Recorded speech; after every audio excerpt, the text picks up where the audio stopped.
Hello mga guys, tara magluto tayo ng tuyo.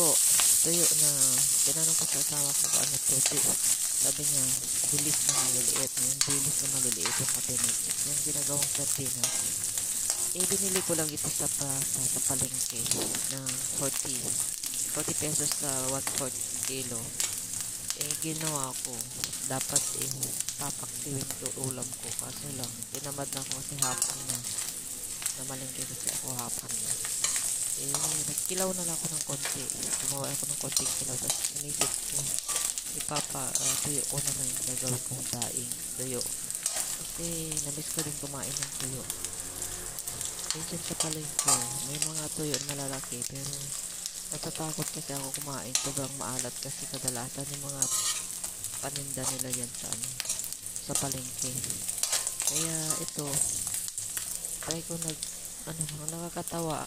2 beses na nalipad yan sa terrace namin dito sa 4th floor.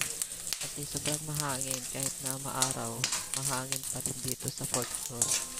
Kaya bilis-bilis kong bumaba.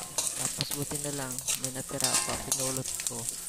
Buti hindi kinain ng pusa. Pero alam ko baka may nakain din ng pusa kasi kumunti na lang yung tuyo ko. Isang pinggan lang kasi pinaglagay ko, pinggan na plastic.